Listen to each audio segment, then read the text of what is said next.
অবিশ্বাস্য কামব্যাক, দুর্দান্ত কামব্যাক।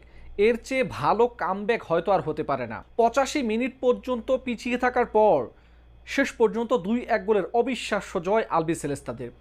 সেমিফাইনালে ইংল্যান্ডকে 2-1 গোলে হারিয়ে টানা দ্বিতীয়বারের মতো ফাইনালে উঠেছে লিওনেল স্কলানির শিষ্যরা।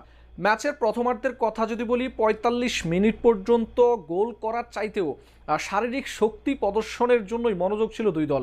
প্রচুর পরিমাণে ফাউল খেলেছে দুই দল। প্রথমার্ধে 19টা ফাউল খেলেছে, কোনো গোল করতে পারেনি। ফুটবলের যে শৈল্পিকতা সেটা কিন্তু প্রথমার্ধে দেখা যায়নি। তবে দ্বিতীয়ার্ধে খেলার সৌন্দর্য ফিরেছে, গতি বেড়েছে। ম্যাচের 55 মিনিটে অ্যান্থনি গর্ডনের গোলে লিড নিয়েছিল ইংল্যান্ড। 85 মিনিট পর্যন্ত তারা 1-0 লিড নিয়েছে। এরপর 85 মিনিটে দুর্দান্ত এক গোল আর্জেন্টিনার। লিওনেল মেসির পাস থেকে এনজো ফার্নান্দেজ ডি বক্সের বাইরে থেকে দুর্দান্ত একটা শট নিয়েছেন এবং সেই শটটা গোলরক্ষক পিকফোর্ডকে পরাস্ত করেছে এবং বল জালে জড়িয়েছে। ম্যাচ সমতায় ফিরেছিল আর্জেন্টিনা।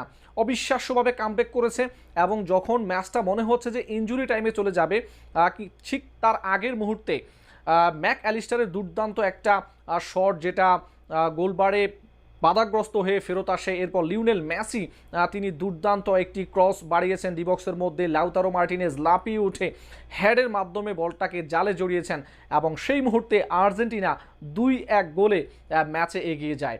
যেহেতু ইনজুরি টাইমেই চলছিল খেলা, 92 মিনিটে সেই গোল আর্জেন্টিনাকে জয়ের হাসি এনে দিয়েছে এবং 60 বছরের ইংল্যান্ডের অপেক্ষাটা আরও একবার দীর্ঘায়িত হয়েছে।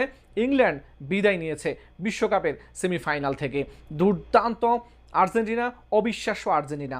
আপনাদের মনে থাকার কথা, এবারের বিশ্বকাপে কেপ ভার্দের বিপক্ষে নকআউট পর্বের ম্যাচ, এরপর মিশরের বিপক্ষে, এরপর সুইজারল্যান্ডের বিপক্ষে, প্রত্যেকটা ম্যাচেই শেষ মুহূর্তে কামব্যাক করেছে Argentina.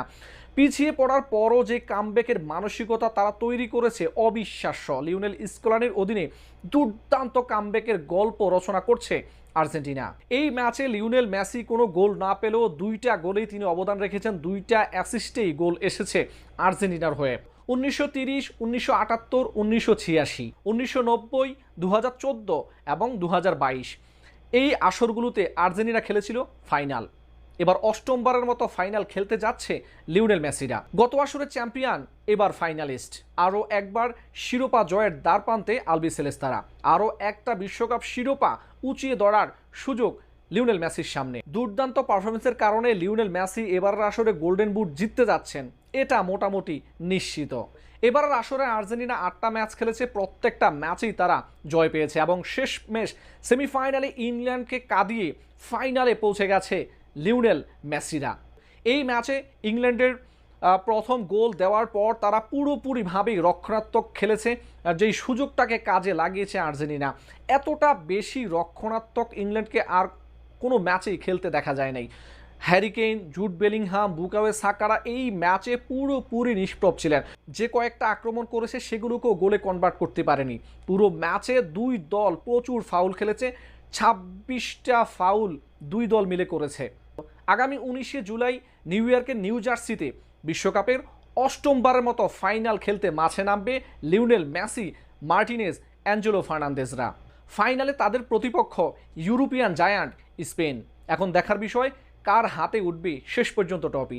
Back to back trophy জয়লাভ করবে আর্জেন্টিনা, নাকি 16 বছর পর বিশ্বকাপের ট্রফি আরও একবার উঁচিয়ে ধরবে স্পেন। অপেক্ষা করতে হবে সেই ফাইনাল পর্যন্ত।